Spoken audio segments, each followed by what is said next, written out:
Hello नमस्कार.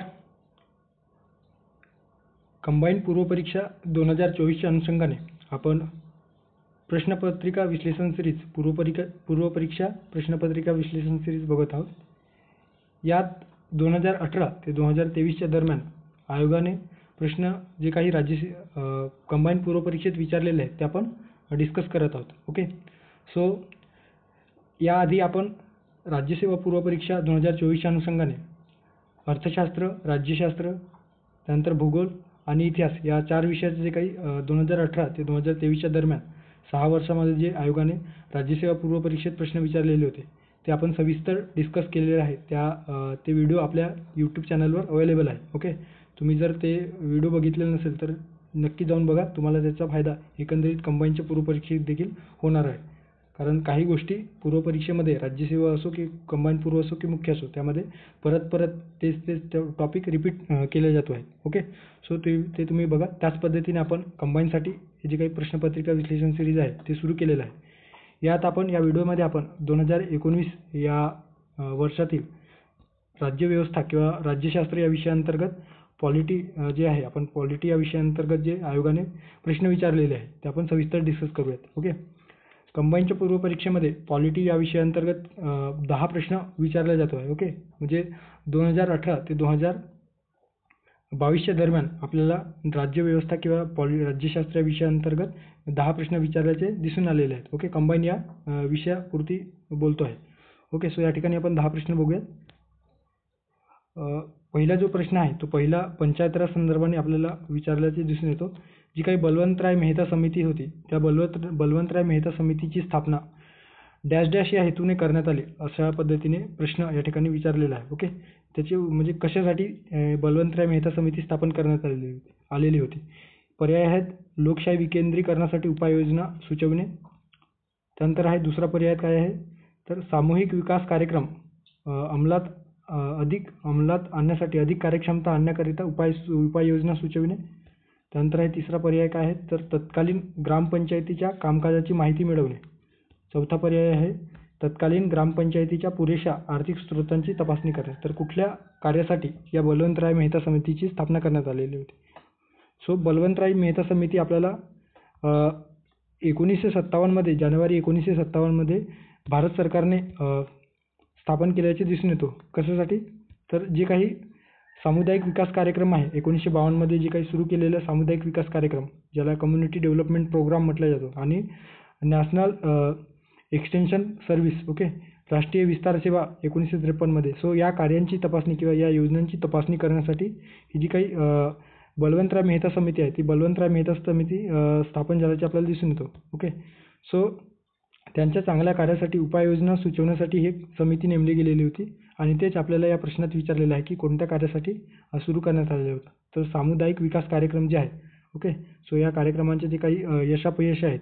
Okay, उपाययोजना कशा पद्धतीने करता याव्यात किंवा त्याचा अधिक कार्यक्षम करण्यासाठी उपाययोजना करण्यासाठी ही समिती स्थापन केलेली होती. सो पर्याय क्रमांक पहिला योग्य पर्याय आहे असं आपण या ठिकाणी म्हणू शकतो. या समितीने जी काही बलवंतराय मेहता समितीने नोव्हेंबर 1957 मध्ये आपला जो काही अहवाल आहे तो शासनाकडे सादर केला. या अहवालात त्यांनी लोकशाही विकेंद्रीकरण करण्याची योजना त्यांनी शिफारस केलेली होती. ओके, म्हणजे देशामध्ये लोकशाही विकेंद्रीकरणासाठी महत्त्वाचे पाऊल उचलले पाहिजेत अशा पद्धतीने गव्हर्नमेंटला त्यांनी शिफारस केलेली होती आणि एकंदरीतच त्यांच्या या कॉन्सेप्टमधून किंवा त्यांनी शिफारस केलेल्या तत्वावरूनच पंचायत राज जे काही इन्स्टिट्यूशन आहे ते डेव्हलप झाल्याचे दिसून येतो. ओके, आता या समितीने जे काही शिफारशी केलेल्या होत्या त्यामध्ये जे काही मेजर शिफारशी होत्या ज्या आयोग आपल्याला विचारतो आहे त्यामध्ये गाव पातळीवर ग्रामपंचायत, तालुका स्तरावर पंचायत समिती आणि जिल्हा स्तरावर जिल्हा परिषद अशा त्रिस्तरीय पंचायती राज व्यवस्था स्थापन करणे ही शिफारस या बलवंतराय मेहता समितीने केल्याचे आपल्याला दिसून येतो. ओके, आणि जे काही हे स्तर आहेत ते अप्रत्यक्ष निवडणुकींच्या माध्यमातून भरले जावेत किंवा जोडले जावेत अशा पद्धतीने शिफारस केले गेल्याचे आपल्याला दिसून येतं. त्यानंतर आहे ग्रामपंचायतीची जी स्थापना आहे ती ग्रामपंचायतीची स्थापना प्रत्यक्ष लोकप्रतिनिधींच्या माध्यमातून करावी. तर पंचायत समिती आणि जिल्हा परिषदेची जी काही स्थापना आहे ती अप्रत्यक्ष निवडणुकीतून ते जिल्हा परिषद आणि पंचायत समितीचे जे सदस्य आहेत ते निवडून यावेत अशा पद्धतीची शिफारस या बलवंतराय मेहता समितीने केल्याचे आपल्याला दिसून येतो.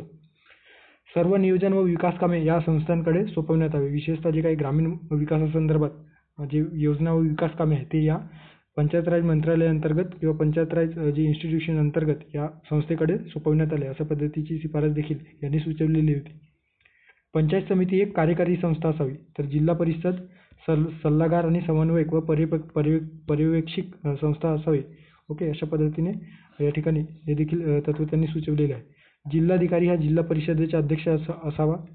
या लोकशाही संस्थेकडे सत्तेचे व जबाबदारीचे खऱ्या अर्थाने हस्तांतरण व्हायला पाहिजे आणि त्यामुळेच एकंदरीत जे काही लोकशाहीचे विकेंद्रीकरण आहे ते अशा पद्धतीने घडून येईल ही शिफारस त्यांनी सुचवलेली होती. ओके, आणि त्या अनुषंगाने म्हणून राजस्थान हे जे काही पंचायत राज स्थापन करणारे पहिले राज्य आपल्याला दिसून येतो. 2 ऑक्टोबर महात्मा गांधीजींच्या जयंतीनिमित्त 1959 मध्ये राजस्थान हे पहिले राज्य आहे ज्याने पंचायत राज किंवा पंचायत राज स्थापन करणारे पहिले राज्य म्हणून दिसून येतात. तर त्या पाठोपाठ आंध्र प्रदेश या राज्याने देखील पंचायत राज स्थापन केलेले आहे. महाराष्ट्रामध्ये पंचायत राज कधी स्थापन झाले किंवा महाराष्ट्रामध्ये पंचायत राज स्थापन करणारे कितवे राज्य होते अशा पद्धतीने प्रश्न विचारला जातो. ओके, सो तुम्ही ते नक्की कमेंट बॉक्समध्ये सांगणार आहात. सो पर्याय क्रमांक 2 योग्य पर्याय असणार आहे. पुढे जाऊयात.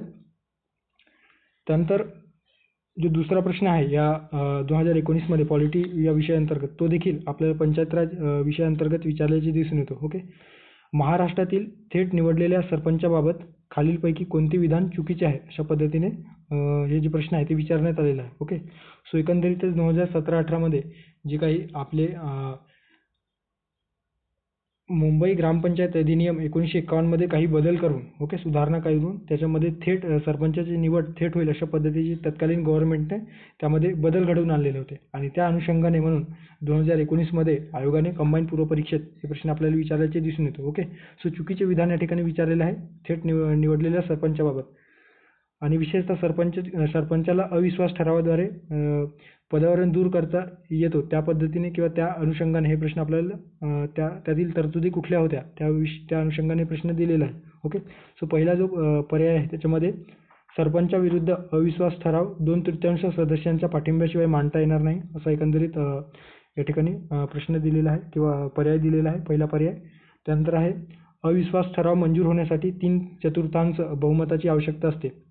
त्यानंतर तिसरा पर्याय आहे जर अविश्वासाचा ठराव फेटाळला गेला तर त्या फेटाळला गेल्यास परत 2 वर्ष मांडता येणार नाही. ओके, अशा पद्धतीचा अविश्वास ठराव त्या सरपंचाविरुद्ध 2 वर्षापर्यंत मांडता येणार नाही आणि सरपंचाच्या कारकिर्दीत अखेरच्या वर्षात म्हणजे सरपंचाचा कालावधी जो काही कार्यकाळ आहे त्या कार्यकाळाच्या शेवटच्या वर्षात अविश्वासाचा ठराव मांडता येणार नाही. तर कुठले जे काही पर्याय आहेत ते चुकीचे आहे. ओके, सो या ठिकाणी सरपंच आणि उपसरपंचाची जी काही निवड आहे ते आपल्याला बघू शकता 19/7/2017 नंतर होणाऱ्या सार्वत्रिक निवडणुकीपासून थेट निवडणुकीची जी पद्धत आहे ती लागू करण्यात आल्याचे आपल्याला दिसून येते. ओके, ग्रामपंचायतीच्या मतदार यादीत ज्यांची नावे समाविष्ट आहेत अशा व्यक्तींकडून सरपंचाची थेट निवड होईल ही तरतूद नव्याने या 2017च्या सुधारणा महाराष्ट्र ग्रामपंचायत अधिनियम सुधारणा कायद्यामध्ये बदल करण्यात आलेले होते. ओके, निवडणुकीच्या वेळी सरपंच निवडला गेलेला नाही तर सरपंच निवडणूक नव्याने जाहीर होईल अशा पद्धतीची देखील तरतूद त्यामध्ये करण्यात आलेली होती.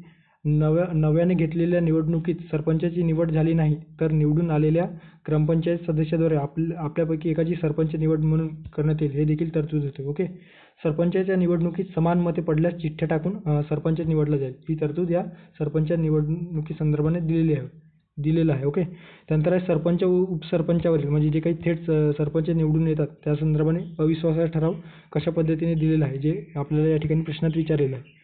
सो ग्रामपंचायतीच्या सभेत उपस्थित असणाऱ्या आणि मतदान करणाऱ्या मतदानाचा अधिकार असणाऱ्या एकूण सदस्य संख्येच्या 2/3 सदस्यांच्या बहुमताने हे अविश्वास ठराव मांडता येईल अशा पद्धतीची तरतूद त्या ठिकाणी करण्यात आलेली होती जे पहिल्या पर्यायामध्ये आपल्या या प्रश्नात पहिल्या पर्यायात दिलेलं आहे ते बरोबर आहे. ओके, त्यानंतर आहे सभेस उपस्थित असणाऱ्या व मतदानाचा अधिकार असणाऱ्या एकूण सदस्य संख्येच्या 3/4 ओके 3/4 मताने अविश्वास ठराव संमत व्हावा किंवा संमत करण्यात आल्यास ओके म्हणजे 3/4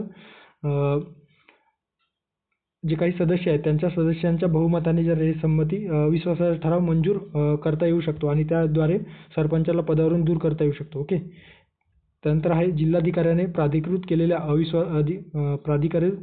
केलेल्या अधिकाराच्या समक्ष त्याच्या अध्यक्षतेखाली विशेष ग्रामसभेसमोर गुप्त मतदानाद्वारे हे अविश्वास जो काही प्रस्ताव आहे त्याला संमती दिल्यानंतर सरपंच व उपसरपंचाने आपले अधिकारपद रिकामे करावे अशा पद्धतीची तरतूद या ठिकाणी करण्यात आलेली होती. ओके. सरपंच किंवा उपसरपंच यांच्या निवडणुकीपासून साधारणतः 2 वर्षाच्या कालावधीत किंवा ग्रामपंचायतच्या मुदत समाप्त होण्याच्या दिनांकाच्या लगतपूर्वी 6 दिवसांच्या आत कोणताही अविश्वास प्रस्ताव मांडला जाणार नाही ही तरतूद करण्यात आलेली आहे. ओके. सो एकदा निवडणूक झाली, सरपंच उपसरपंच निवडणूक झाली तर सुरुवातीचे 2 वर्ष अशा पद्धतीची जी काही तरतूद आहे, ओके, म्हणजे मांडता येणार नाही आणि तो फेटाळला गेला. ओके. अविश्वासाचा प्रस्ताव बहुमत सिद्ध न झाल्यास किंवा तो फेटाळला गेल्यास पुढील 2 वर्षे, ओके, पुढील 2 वर्षे असा ठराव मांडता येणार नाही, हे देखील बरोबर आहे. ओके. सो वरील तीनही जे पर्याय आहेत, ऑप्शन्स आहेत ते बरोबर आहेत. आता सरपंचाच्या कारकिर्दीत अखेरच्या वर्षात अविश्वास ठराव मांडता येणार नाही अशा पद्धतीची जी तरतूद आहे ते चुकीचं आहे. ओके. सो या ठिकाणी त्या संदर्भाने कुठलेही त्यांच्या शेवटच्या वर्षात अविश्वास ठराव मांडता येणार नाही अशा पद्धतीची तरतूद दिलेली नाही. ओके. वर्षात दिलेली नाही. 6 महिन्याच्यात म्हणजे 6 महिने अविश्वास ठराव म्हणजे निवडणुकीपासून पहिले 2 वर्ष व पदावधी संपण्याच्या अगोदर 6 महिने अविश्वास ठराव मांडता येणार नाही या ठिकाणी तरतूद आहे. मात्र या ठिकाणी वर्षाचा विचार केलेला आहे, त्यामुळे हे चुकीचे असणार आहे. या ठिकाणी 6 महिने असतं तर बरोबर राहिलं असतं. ओके. त्यामुळे पर्याय क्रमांक 4 अयोग्य पर्याय आहे, चुकीचे पर्याय आहे. पुढे जाऊयात. पुढीलपैकी कोणते विधान चुकीचे आहे अशा पद्धतीने एकंदरीतच अर्थशास्त्र आणि राज्यशास्त्राचं कॉम्बिनेशन अशा पद्धतीने प्रश्न विचारण्यात आलेला आहे. ओके. सो नीती आयोग, नीती म्हणजे national institute for transforming India. त्यानंतर आहे 1 जानेवारी 2015 रोजी याची स्थापना झाली. क विधान आहे. सी स्टेटमेंट काय आहे तर पंतप्रधान या नीती आयोगाचे अध्यक्ष असतात. सो कुठले स्टेटमेंट चुकीचे आहे, आपल्याला चुकीचे प्रश्न विचारले गेलेले आहे. पर्याय 2, 3 किंवा पर्याय क्रमांक 4 कोणतेही नाही. सो जे काही नीती आयोग आहे, आता नीती आयोगासंदर्भात आपण जेव्हा राज्यसेवा पूर्व परीक्षेच्या दृष्टीने पंचवार्षिक योजना सविस्तर अभ्यासलेल्या आहेत, त्यामध्ये आपण नीती आयोग, नियोजन आयोग आणि राष्ट्रीय विकास परिषद इन डिटेल आपण त्या ठिकाणी अभ्यासलेलं आहे. ओके. सो त्याचा स्नॅपशॉट या ठिकाणी दिलेला आहे, ते तुम्ही बघू शकता. नीती आयोग, नीतीचं फुल फॉर्म काय आहे तर national institution for transforming India. Okay. National institution for transforming India अशा पद्धतीने या ठिकाणी त्याचा फुल फॉर्म दिसून येतो. नॅशनल इन्स्टिट्यूट, या ठिकाणी इन्स्टिट्यूट दिलेलं आहे, त्या ठिकाणी इन्स्टिट्यूशन पाहिजे होतं, त्यामुळे इन्स्टिट्यूट हे जे पर्याय आहे ते चुकीचं आहे. ओके. इन्स्टिट्यूट जे शब्द आहे ते चुकीचं दिलेलं आहे. त्याची स्थापना 1 जानेवारी 2015 रोजी झाली. एक थिंक टँक म्हणून नीती आयोग कार्य करत आहे. जे काही कोऑपरेटिव्ह फेडरलिझम आहे भारतामध्ये, त्या कोऑपरेटिव्ह फेडरलिझमला बढावा देणे, चालना देणे यासाठी या संस्थेची स्थापना करण्यात आलेली आहे. नियोजन आयोगाच्या जागी नीती आयोग नव्याने अंमलात आल्याचे दिसून येते. ओके. सुरू केल्याचे. सो बॉटम अप अप्रोचनुसार हे कार्य करत असतात. खालून वरपर्यंत विकास प्रक्रिया अव्याहतपणे सुरू राहील अशा पद्धतीची जी काही केंद्र सरकारला त्यांच्या योजनामध्ये सल्ला किंवा सहाय्य करण्यासाठी ही जी काही थिंक टँक आहे, ओके, विचार गट आहे, ते कार्य करत असतो. ओके. आता याची जी काही रचना आहे ते 2024 तुम्ही बघू शकता. जे अध्यक्ष आहेत ते सध्या अध्यक्ष कोण असतात तर पंतप्रधान असतात. सध्या आपले भारताचे पंतप्रधान नरेंद्र मोदी हे आहेत. त्यानंतर उपाध्यक्ष सुमन के बेरी, ओके, पंतप्रधानांद्वारे नियुक्त असतात. ओके. कदाचित त्या ठिकाणी राष्ट्रपतींद्वारे नियुक्त अशा पद्धतीने जर प्रश्न आला तर त्या ठिकाणी आपली फसगत होऊ शकते, त्यामुळे हे देखील लक्षात ठेवा. जे काही नीती आयोगाचे उपाध्यक्ष आहेत हे पंतप्रधानांद्वारे नियुक्त असतात. सध्या सुमन के बेरी हे आहेत आणि मुख्य कार्यकारी अधिकारी BVR सुब्रमण्यम हे आहेत. ओके. सो फॅक्च्युअल इन्फॉर्मेशन लक्षात असू द्या. 1 जानेवारी 2015 स्थापना झाली का तर ऑफकोर्स 1 जानेवारी 2015ला या नीती आयोगाची स्थापना झाल्याची आपल्याला दिसून येतं. पंतप्रधान हे नीती आयोगाचे अध्यक्ष असतात. सो B आणि C जे स्टेटमेंट आहे ते योग्य आहे आणि चुकीचे कुठलं आहे तर फक्त अ स्टेटमेंट, इन्स्टिट्यूशन पाहिजे होतं, त्या ठिकाणी इन्स्टिट्यूट दिलेलं आहे, त्यामुळे फक्त पहिला पर्याय चुकीचा आहे. ओके. त्यानंतर आहे खालीलपैकी कोणती जोडी बिनचूक आहे अशा पद्धतीने एकंदरीत वेगवेगळे कलम दिलेले आहे आणि त्या कलमांमध्ये राज्यघटनेत जे दिलेल्या कलमांमध्ये त्या संदर्भात जे काही पदं आहेत त्यांची एकंदरीत कोणती जोडी बिनचूक आहे. बिनचूक म्हणजे काय तर जे चुकीचे नाही. ओके. कदाचित बिनचूक म्हटलं तर काहींना वाटू शकतं चुकीचे असेल.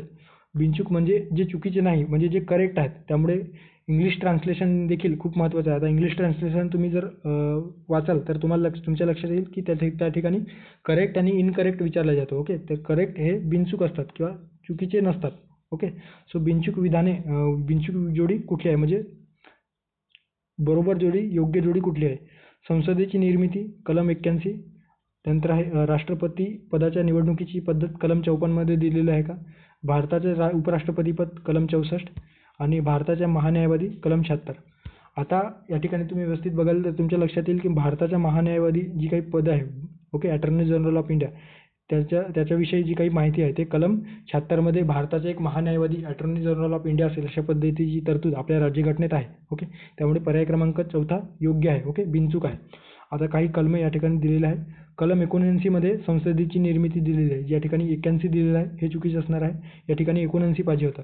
आणि 81मध्ये काय दिलेलं आहे तर 81मध्ये लोकसभागृहाची निर्मिती, ओके, किंवा लोकसभा जो काही सभागृह आहे त्या लोकसभेची स्थापना संदर्भात कलम 81मध्ये दिलेलं आहे. कलम 80मध्ये राज्य परिषद किंवा राज्यसभा स्थापनेसंदर्भात दिलेलं आहे. त्यानंतर आहे कलम 52मध्ये, आता कलम 52मध्ये भारताचे राष्ट्रपती असतील अशा पद्धतीने या ठिकाणी सुचवलेले आहे.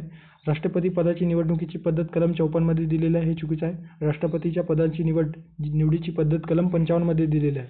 तर राष्ट्रपतींची जी काही निवड कशा पद्धतीने होईल हे 54मध्ये दिलेलं आहे. ओके, त्यांची पद्धत कशी असेल हे 55मध्ये दिलेलं आहे. ओके, हे मायन्यूट डिफरन्स जे आहेत ते तुम्ही लक्षात ठेवा. उपराष्ट्रपती पद भारताचे उपराष्ट्रपती पदासंदर्भात कोणत्या कलमात दिलेलं आहे तर भारताचे उपराष्ट्रपती पद असतील किंवा उपराष्ट्रपती असेल अशा पद्धतीची जी तरतूद आहे ते कलम 63मध्ये दिलेलं आहे. आणि 64मध्ये काय दिलेलं आहे तर उपराष्ट्रपती हे राज्यसभेचे स्थायी अध्यक्ष असतील अशा पद्धतीची तरतूद या ठिकाणी दिलेली आहे. ओके, आणि उपराष्ट्रपतींची निवड कोणत्या कलमांतर्गत दिलेली आहे तर कलम 66मध्ये उपराष्ट्रपतीची निवड कशा पद्धतीने होईल हे स्पष्ट केलेलं आहे. ओके, सो अशा पद्धतीने वेगवेगळ्या कलमांसंदर्भाने या ठिकाणी तुम्ही हे नोट डाऊन करू शकता. सो पर्याय क्रमांक 4 योग्य पर्याय आहे. पुढे जाऊयात. त्यानंतर आहे खालील विधाने लक्षात घ्या. या ठिकाणी उच्च न्यायालयासंदर्भात प्रश्न दिलेला आहे. आता अ स्टेटमेंट काय आहे आपल्याला बिनचूक विचारलेलं आहे. परत बिनचूक म्हणजे काय तर करेक्ट स्टेटमेंट विचारलेलं आहे. ए स्टेटमेंट काय सांगतो तर भारतीय राज्यघटनेत प्रत्येक राज्यासाठी उच्च न्यायालयाची तरतूद केली गेलेली होती का किंवा केली गेलेली आहे. त्यानंतर आहे ब स्टेटमेंट उच्च न्यायालय असलेले दिल्ली हा केंद्रशासित प्रदेश आहे. ओके, त्यानंतर क स्टेटमेंट काय आहे तर भारतात उच्च न्यायालयाची स्थापना सर्वप्रथम 1862मध्ये करण्यात आली किंवा 1862मध्ये झाली. त्यानंतर आहे स्वातंत्र्यपूर्व काळात अलाहाबाद उच्च न्यायालय देशातील 4थे उच्च न्यायालय ठरले आहे. सो कुठले स्टेटमेंट बरोबर आहेत? बरोबर म्हणजे काय बिनचूक आहेत. ओके, सो उच्च न्यायालयासंदर्भात थोडक्यात माहिती बघूयात. आता उच्च न्यायालयाची जी काही स्थापना आहे ते उच्च न्यायालयाची स्थापना आपल्याला भारतात 1862मध्ये कलकत्ता, ओके, कलकत्ता, त्यानंतर आहे मुंबई आणि मद्रास येथे उच्च न्यायालय स्थापन झाल्याचे दिसून येतो. ओके, 1866मध्ये अलाहाबाद जे काही उच्च न्यायालय आहे ते अलाहाबाद उच्च न्यायालय हे भारतातील 4थे उच्च न्यायालय म्हणून स्थापन झालेले आहे, जे की आपल्या प्रश्नात दिलेलं आहे. ड स्टेटमेंट बरोबर आहे कारण जे काही अलाहाबाद उच्च न्यायालय आहे ते 4थे उच्च न्यायालय स्थापन झालेले आहे. ओके, आणि भारतात उच्च न्यायालयाची सुरुवात सर्वप्रथम कधी झाली तर 1862मध्ये जिथं म्हणजे ज्या वर्षी कलकत्ता, मुंबई आणि मद्रास या 3 ठिकाणी उच्च न्यायालय स्थापन झाल्याचे आपल्याला दिसून येतो. ओके, सो हे देखील स्टेटमेंट योग्य असणार आहे. सो हे दोन्ही स्टेटमेंट योग्य आहे. त्यानंतर आहे भारतीय राज्यघटनेत प्रत्येक राज्यासाठी स्वातंत्र्यानंतर भारतीय राज्यघटनेत प्रत्येक राज्यासाठी एक उच्च न्यायालय असेल अशा पद्धतीने तरतूद करण्यात आलेली होती. ओके, जे की स्टेटमेंट 1मध्ये म्हणजे स्टेटमेंट अ मध्ये दिलेलं आहे, ए मध्ये. सो हे देखील बरोबर आहे. मात्र 1956च्या 7व्या घटनादुरुस्ती कायद्याने त्याच्यामध्ये 2 किंवा अधिक राज्यांसाठी किंवा 2 किंवा त्यापेक्षा अधिक राज्यांसाठी किंवा केंद्रशासित प्रदेशांसाठी उच्च न्यायालय स्थापन करण्याचा अधिकार दिला गेलेला होता. ओके, सो हे देखील तुम्ही लक्षात ठेवू शकता. सो हे देखील अ, सी आणि डी स्टेटमेंट जे आहे ते बरोबर आहे. आता या ठिकाणी बघूयात सध्या 2023मध्ये देशामध्ये किती उच्च न्यायालय आहेत तर 25 उच्च न्यायालय दिसून येतात, ज्यामध्ये केवळ 3 उच्च न्यायालयांना एकापेक्षा जास्त राज्यांचा अधिकार आपल्याला दिसून येतात. ओके, जे बॉम्बे उच्च न्यायालय आहे, बॉम्बे उच्च न्यायालय जे काही आहे, मुंबई उच्च न्यायालय, त्यामध्ये गोवा, दादरा नगर हवेली, दमण दीव अशा पद्धतीने जे काही एका राज्यापेक्षा अधिक राज्यांसाठी ते उच्च न्यायालयाचे कार्य करत असतो. ओके, त्याच पद्धतीने जे काही नॉर्थ ईस्टमधील गुवाहाटी उच्च न्यायालय आहे, ते गुवाहाटी उच्च न्यायालय देखील एका राज्यापेक्षा पेक्षा अधिक राज्यासाठी कार्य करतो आणि इकडे चंदीगड उच्च न्यायालय. सो चंदीगड उच्च न्यायालय, चंदीगड, हरियाणा आणि पंजाब असे 3 जे काही उच्च न्यायालय आहे ते त्यांचे अधिकार क्षेत्र एका राज्यापेक्षा पलीकडे आपल्याला दिसून येतो. ओके, सो हे देखील तुम्ही लक्षात ठेवू शकता. त्यानंतर आहे 9 केंद्रशासित प्रदेशांपैकी एकट्या दिल्लीत स्वतंत्र उच्च न्यायालय दिसून येतं. ओके, जे स्टेटमेंटमध्ये ब स्टेटमेंटमध्ये दिलेलं आहे. उच्च न्यायालय असलेले दिल्ली हा केंद्रशासित प्रदेश आहे का, तर हे देखील बरोबर आहे. सो अशा पद्धतीने वरीलपैकी सर्व पर्याय बरोबर आहे. पर्याय क्रमांक 4 योग्य पर्याय असं आपण या ठिकाणी म्हणू शकतो. पुढे जाऊयात. त्यानंतर आहे खालीलपैकी कोणत्या तरतुदी भारतीय राज्यघटनेच्या अनुच्छेद 164 मध्ये दिलेल्या आहे.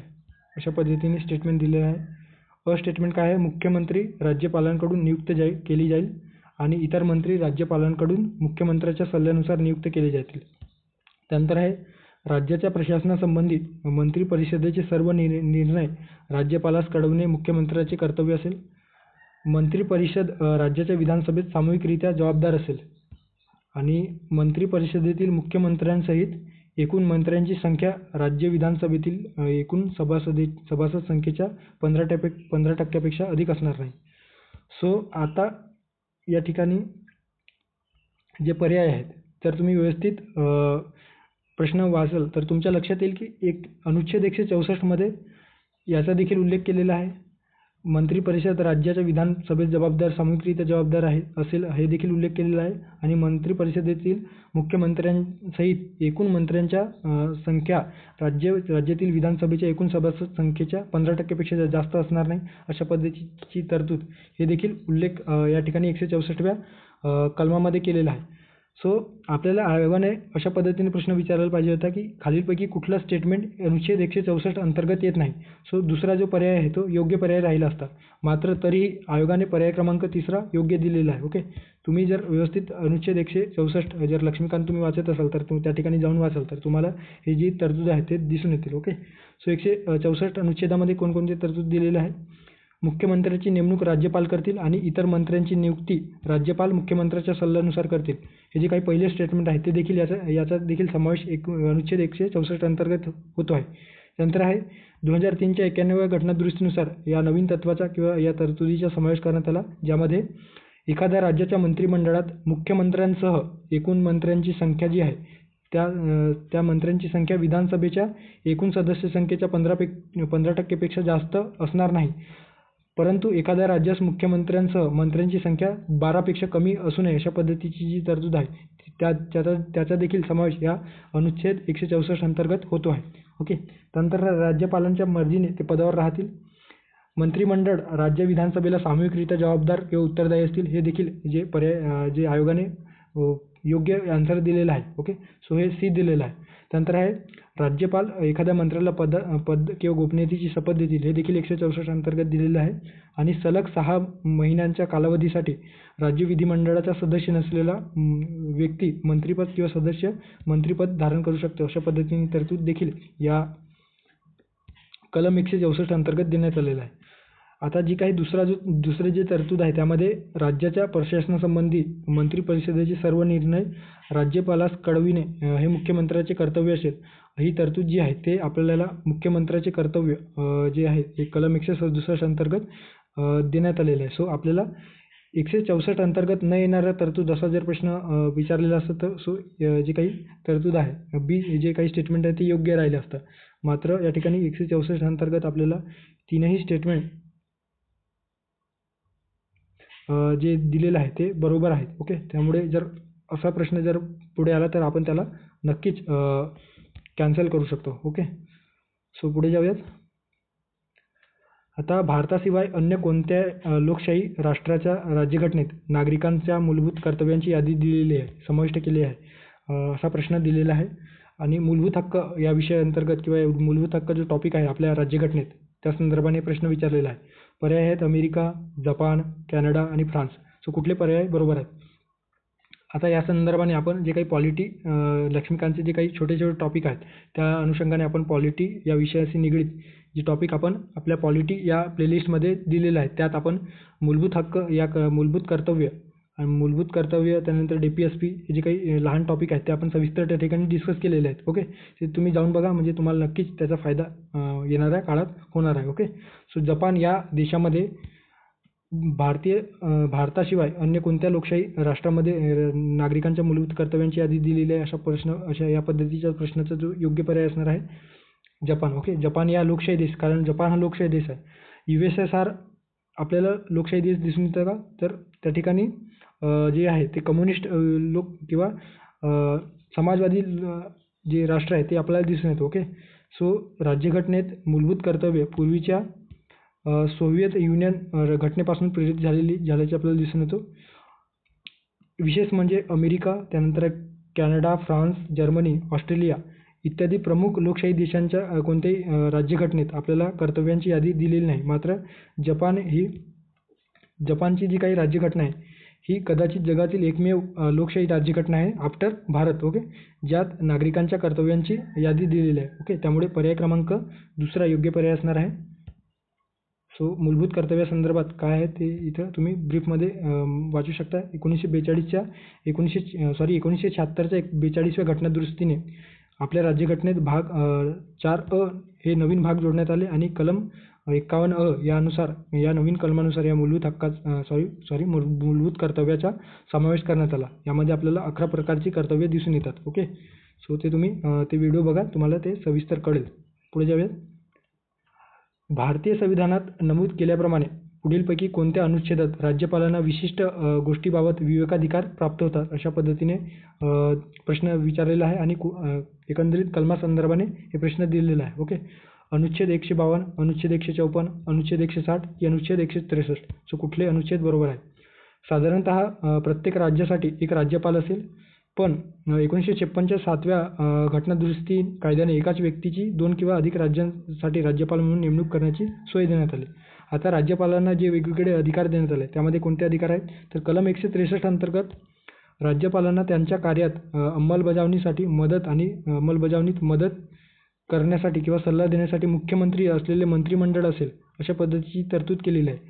आणि ते मंत्रिमंडळ राज्यपाल स्वविवेकाने नियुक्त करतील का किंवा मुख्यमंत्र्याची नियुक्ती स्वविवेकाने करतील का, तर नाही.